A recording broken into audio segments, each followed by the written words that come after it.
जय हिंद। आप देख रहे हैं बाहु एक्सप्रेस और मैं हूं आपके साथ राजेंद्र राणा। आज से लगभग 20 दिनों के बाद जम्मू से लेकर पुंछ जो राष्ट्रीय राजमार्ग साथ पूरा भगवा में होगा और शिव भक्तों के हाथ में भगवे ध्वज होंगे और जिसके बाद बम बम भोले के जयघोष यहाँ पर साफ सुनाई देंगे। बाबा बूढ़ा अमरनाथ की यात्रा की समीक्षा बैठक है तो यहाँ पर एडीसी सुंदरबनी विनोद कुमार बहनाल जो केएएस अधिकारी हैं उनके द्वारा तमाम जितने भी जो सेक्टरल अधिकारी हैं, जितने भी जो सुंदरबनी एडमिनिस्ट्रेशन के विभागों के हेड हैं, उन सब की यहाँ पर बैठक ली गई और यात्रा की तैयारियों को लेकर यहाँ पर अंतिम रूपरेखा तय की गई। किस प्रकार की व्यवस्थाएं की गई एडीसी साहब?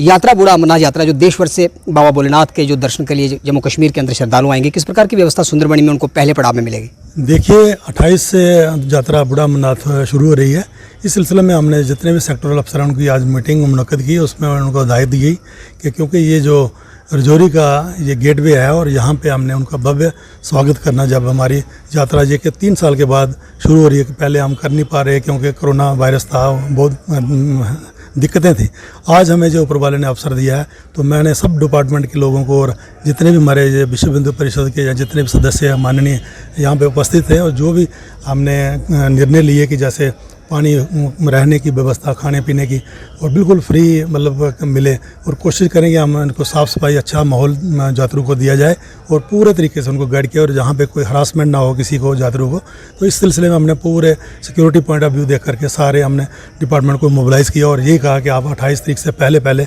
अपने कार्य सही तरीके से बना लो ताकि आगे हमें यात्रा में कोई दिक्कत ना आए। तो सुंदरबनी यात्रा का पहला पड़ाव है और किस प्रकार की व्यवस्थाएं यहाँ पर की गई हैं? सुरक्षा की दृष्टि से किस प्रकार की यहाँ पर सुरक्षा किस एडमिनिस्ट्रेशन की कौन सी एजेंसी के जिम्मे है? जम्मू कश्मीर पुलिस अथवा आर्मी, किसके हवाले है सुरक्षा यात्रियों? यहाँ पे जैसे हमें पुलिस से बात करके हमने पुलिस पूरा रेगुलेट करेगी, आगे पीछे पुलिस का स्क्वाड रहेगा और मुझे पूरा उम्मीद है कि आज पुरअमन बढ़िया तरीके से इस बार यात्रा होगी और जे.एंड के पुलिस सक्षम है। तो हमें ट्रैफिक को भी रेगुलेट करने के लिए हिदायत दी गई है। तो मुझे लगता है ऐसी कोई बात नहीं है, ऊपर वाला सही करेगा, बढ़िया तरीके से हम भव्य तरीके से हम ये यात्रा करवाएंगे। तो विश्व हिंदू परिषद के जिला मंत्री भी इस बैठक में मौजूद थे। किस प्रकार का आश्वासन यहाँ पर एडीसी साहब की तरफ से दिया गया? एडमिनिस्ट्रेशन के तमाम अधिकारी यहाँ पर थे। यात्रा जो सुगम तरीके से चले, यात्रा सुव्यवस्थित तरीके से चले, उस प्रकार से किस प्रकार का आश्वासन आपको एडमिनिस्ट्रेशन की ओर से दिया गया? कि आपको क्या लगता है कि यात्रा पुरअमन तरीके से चलेगी? जी राजेंद्र जी, अभी एडीसी सुंदरबनी अपने विनोद सर ने यहाँ पर कॉल की थी। यहाँ पर जितना भी उपजिला प्रशासन सुंदरबनी का है सभी एडमिनिस्ट्रेशन के हेड जो यहाँ पर आए हुए थे और सभी को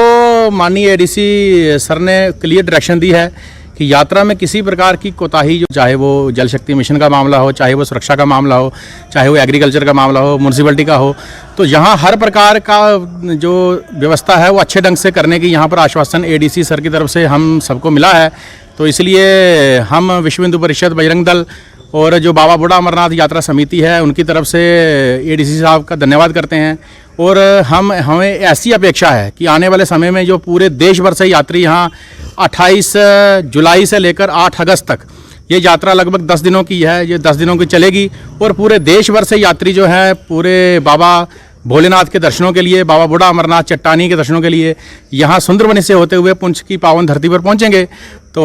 हम पुनः एक बार अपनी जो एडमिनिस्ट्रेशन है, एडीसी सर हैं, उनका धन्यवाद करते हैं और ऐसी ही अपेक्षा इनसे रखते हैं कि यात्रा को अच्छे तरीके से चलाने के लिए इनका पूरा सहयोग जो है। अमित जी, यात्रा जो थी कोविड के लगभग 3 वर्षों के बाद यात्रा शुरू होने जा रही है और सबसे बड़ी चुनौती इस बार यात्रा के लिए है आतंकी हमला, क्योंकि आतंकियों का एक सरगना लश्कर तोयबा से जुड़ा हुआ आतंकी राजौरी से पकड़ा गया। अमरनाथ यात्रा, बाबा बूढ़ा अमरनाथ यात्रा आतंकियों के निशाने पर है। क्या लगता है कि बाबा बूढ़ा अमरनाथ यात्रा के दौरान ये जो आतंकी पकड़ा गया, बड़ी आतंकी वारदात तो फिलहाल टल गई, लेकिन यात्रा क्या लगता है कि सुरक्षित है अथवा कोई और अन्य जो यहाँ पर जितने भी जो सुरक्षा एजेंसियाँ उनको पुख्ता बंदोबस्त करना चाहिए ताकि यात्रा पुरअमन तरीके से चले? राजेंद्र जी, इस बार तो हमको लगता है कि जितनी भी अपनी सुरक्षा एजेंसियां हैं उनको एक्स्ट्रा ऑर्डिनरी थोड़ा जागने की ज़रूरत है,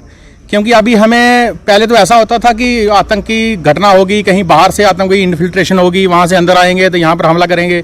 अब कई बार ऐसा भी होता है जैसे देखने को मिला है कि यहाँ पर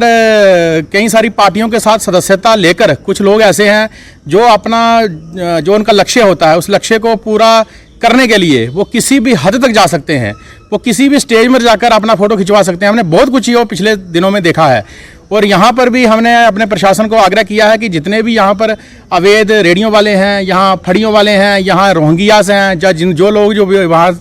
अवैध प्रवासी हैं जिन्होंने यहाँ पर दुकानें ली हुई हैं, इन लोगों की भी पहले सुरक्षा के मद्देनज़र देखते हुए यहाँ सुरक्षा की नज़र से उन लोगों का यहाँ पर पूर्ण तरीके से रजिस्ट्रेशन होना चाहिए। उनका बायोमेट्रिक, यहाँ पर हमने ये भी देखा कि आधार कार्ड भी यहाँ पर फर्जी बनाए जाते हैं। तो आधार कार्ड की बायोमेट्रिक जब तक पहचान नहीं होती तो कैसे क्लियर होगा कि ये बंदा कौन है। एक एक व्यक्ति के नाम पे 3-3 आधार कार्ड हमने देखे हैं, अलग अलग नामों से उसने आधार कार्ड बनाए हुए हैं। तो ऐसे हमने बहुत सारे ऐसे देखे हैं कि जो अभी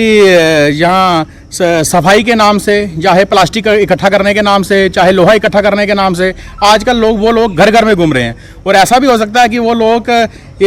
रेकी कर रहे हों और यात्रा में किसी बड़ी घटना को अंजाम देने का प्रयास करें। लेकिन हाँ, इतना हमें आश्वस्त अपने केंद्रीय सरकार जम्मू कश्मीर, इनसे हमें आश्वस्त तो हैं, क्योंकि जो हमारी आर्मी है, सेना है, हमारे सुरक्षा बल हैं, हमारी पुलिस है, वो सशक्त है, वो इनके किसी भी मंसूबे को नाकाम करने के लिए वो पर्याप्त हैं। लेकिन मैं एक बार अपनी सुरक्षा एजेंसियों को और अपनी सरकार को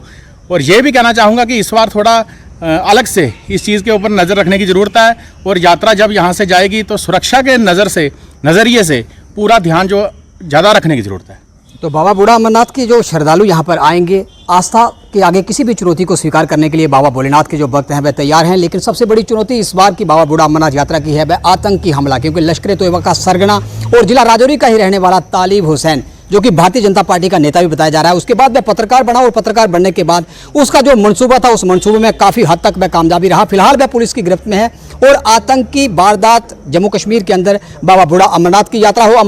हो, उसके लिए इस समय सुरक्षा एजेंसियों के लिए चुनौती इस समय जम्मू कश्मीर के अंदर जो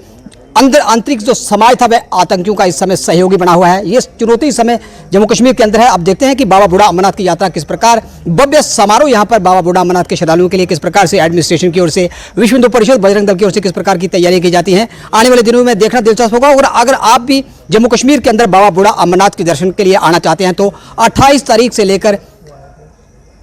आने वाले 10 दिनों के लिए आप जम्मू कश्मीर के बाबा बूढ़ा अमरनाथ के दर्शनों के लिए आ सकते हैं और प्रकृति के सौंदर्य का आनंद उठा सकते हैं। तमाम अपडेट्स के लिए आप देखते रहें बाहु से। वीडियो जर्नलिस्ट सचिन राणा के साथ बाहु के लिए मैं राजेंद्र राणा।